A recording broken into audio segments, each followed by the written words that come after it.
Trauma serial बिरंग की next episode में आप देखेंगे कि आयमा जो है अब गुस्से में आ चुकी है क्योंकि वो बार बार ठुकराई तो जा रही है लेकिन फिर भी बेगैरतों की तरह उसके पीछे पीछे घूम रही है और चाह रही है कि सारा मामला फिर से ठीक हो जाए।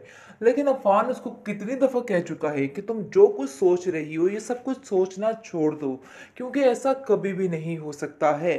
आगे से वो कहती है कि ये बात तो अब देखना खालाजान करवा कर ही रहेंगी, चाहे तुम मानो या ना मानो, क्योंकि उन्होंने भी फैसला कर लिया है कि इसी हफ्ते के आखिर में वो तुम्हारी और मेरी शादी करवा देंगी। इसलिए तुम्हें भी ज़्यादा सोचने की ज़रूरत नहीं है और ना ही मुझे ज़्यादा सोचने की ज़रूरत है। आगे से आप देखेंगे कि उसको समझाने की कोशिश करता है और कहता है कि ये तुम्हारी भूल थी और भूल ही रहेगी। मेरी मर्जी के बगैर ये सब कुछ नहीं हो सकता है और मेरे से जंग लड़ना समझो बिल्कुल कम अक्ल की बात है। ऐसा मैं कभी नहीं होने दूंगा। जिसको सुनकर वो कहती है कि तुम देख लेना कि जो मामा यानी कि मेरी माँ और मेरी खाला ने जो प्लान किया है वैसा ही होने वाला है। लेकिन दूसरी तरफ शहरयार भी यही चाहता है और कहता है कि बस मैं कह रहा हूँ कि जितनी जल्दी हो सके ये काम कर दें, वरना ऐसा ना हो कि कोई गड़बड़ हो जाए, क्योंकि गड़बड़ हो गई तो काम मज़ीद ख़राब हो जाएगा। खैर आप देखेंगे कि वो आयमा को तसल्ली दे रहा है। उसके बाद कह रहा है कि तुम फिक्र मत करो, मैं तुम्हारे बड़े भाइयों जैसा हूँ, जो कुछ भी था पुरानी बात थी, गुजर गया सो गुजर गया। लेकिन अब मैं बहुत जल्द ये काम तुम्हारा करवा के रहूँगा।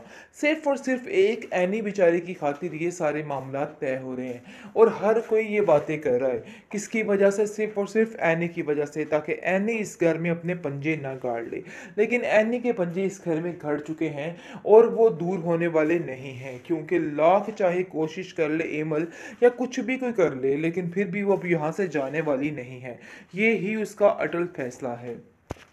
झूठ नहीं है, मुझे अब उसका यकीन आ चुका है।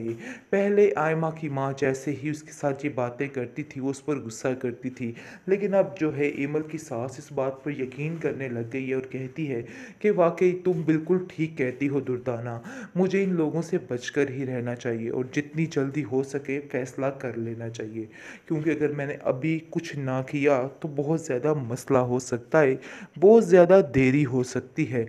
लेकिन यकीन मानो अब मेरा इरादा है कि मैं जितनी जल्दी हो सके इन सब चीज़ों को संभाल लूँ और सारा काम ख़त्म कर दूँ।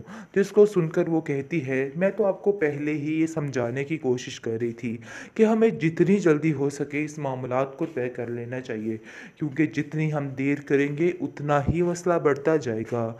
इन सब चीज़ों को लेकर अब बहुत ज़्यादा परेशान हो चुकी है शहरयार की माँ और कहती है कि बस अब ये काम मैं जल्द ही करती हूँ, ताकि जो अफ़ान है वो भी अपनी आई पर आ जाए, यानी कि अपने आपे में रहे। वो जो सोच रहा है ऐसा कुछ भी नहीं हो सकता है। लेकिन आप देखेंगे कि एमल काफ़ी परेशान है, क्योंकि वो आयमा क्या किसी को भी अपने ऊपर तरजीह नहीं दे सकती, अपने ऊपर नहीं देख सकती। वो जैसे ही देखती है उमर को एनी के पास, तो उसको मज़ीद तकलीफ़ होती रहती है और वो बहुत ज़्यादा गड़बड़ करने की कोशिश कर रही है और अभी भी उसकी जान नहीं छोड़ रही है। जिस पर आप देखेंगे कि एमल की माँ जो है वो उसको समझाती है कि तुम क्यों ऐसा कर रही हो, क्यों अपनी सगी बहन की दुश्मन बनी फिरती हो। मुझे तो कुछ समझ नहीं आ रही कि आखिर तुम क्या चाहती हो और क्या नहीं चाहती। काश तुम इस बात को समझ जाओ कि वो तुम्हारी छोटी बहन है और तुम्हें उसका ख्याल रखना है, लेकिन एकदम से अचानक तुम्हारे अंदर ये तब्दीली किस तरीके से आ गई। यकीन मानो मुझे हैरानगी होती है कि आखिर तुम कैसे इतनी जल्दी बदल चुकी हो। ट्रॉमा सील बेरंग की नेक्स्ट एपिसोड में आप देखेंगे कि किस तरीके से अब जाकर एमल अपनी सास को अपने हाथों में करना चाह रही है और चाह रही है कि सब कुछ उसके हाथ में हो जाए और हर बंदा उसके खिलाफ हो जाए। ये काम तो वो ऑलरेडी कर चुकी है, लेकिन मज़ीद वो उसकी ज़िंदगी को वबाल बनाने की कोशिश में लगी हुई है और चाहती है कि कुछ ऐसा हो जाए कि सब धिक्के देकर उसको इस घर से निकाल दें। लेकिन अफान ने भी उसको एक ही सबक सिखाया है कि देखो, तुम्हें हिम्मत नहीं हारनी, बल्कि डट कर इन लोगों का मुकाबला करना है और इन सब चीज़ों में मैं आपके साथ खड़ा हूँगा, कभी भी आपका साथ नहीं छोड़ूंगा। इस हिम्मत ने उसको बहुत ज़्यादा आगे बढ़ा दिया है और वो काफ़ी ज़्यादा खुश है। लेकिन उसकी माँ कहती है कि तुम ये कभी भी मत सोचना कि इन सब बातों में हम लोग पीछे हो जाएंगे, ऐसा कभी भी नहीं होगा। तुम हमेशा हमें अपने साथ पाओगी। मैं तुम्हारा साथ देने के लिए हमेशा तैयार हूँ और एमन को तो मैं कभी भी माफ़ नहीं करूँगी क्योंकि एमन ने जो कुछ किया है बहुत ही गलत किया है। आखिर कैसे तुम्हारे साथ वो ये सब कुछ कर सकती है और अपने घर वालों को तुम्हारे खिलाफ कर सकती है? सिर्फ एक लालच की खातिर उसने अपना ईमान ख़राब कर लिया। काश उसे इस चीज़ की समझ आ जाती और इन सब चीज़ों पर वो ठीक हो जाती, लेकिन मुझे यकीन ही नहीं आ रहा कि वो मेरी बेटी है। दूसरी तरफ आप देखेंगे कि शहरयार कहता है अपनी माँ से कि मुझे लगता है कि अफ़ान कोई और गेम चलना चाह रहा है और आपकी बातें 100% ठीक हैं, कोई भी गलत बात नहीं की आपने और ये सिर्फ़ और सिर्फ सारा पैसा हथियाने की कोशिश कर रहा है, जिसकी वजह से वो एनी के आगे पीछे घूमता रहता है। मुझे तो इसकी नीयत में फतूर लगता है। जिसको सुनकर वो कहती है, हाँ ये हकीकत है, मुझे एमल ने भी यही कहा है और एमल का भी यही नज़रिया है और एमल बिल्कुल दुरुस्त कह रही है। उसकी किसी बात में कोई भी खोट कोई भी झूठ नहीं है। मुझे अब उसका यकीन आ चुका है। पहले आयमा की माँ जैसे ही उसके साथ ये बातें करती थी वो उस पर गुस्सा करती थी, लेकिन अब जो है एमल की सास इस बात पर यकीन करने लग गई है और कहती है कि वाकई तुम बिल्कुल ठीक कहती हो दुर्दाना, मुझे इन लोगों से बचकर ही रहना चाहिए और जितनी जल्दी हो सके फ़ैसला कर लेना चाहिए, क्योंकि अगर मैंने अभी कुछ ना किया तो बहुत ज़्यादा मसला हो सकता है, बहुत ज़्यादा देरी हो सकती है। लेकिन यकीन मानो अब मेरा इरादा है कि मैं जितनी जल्दी हो सके इन सब चीज़ों को सँभाल लूँ और सारा काम ख़त्म कर दूँ।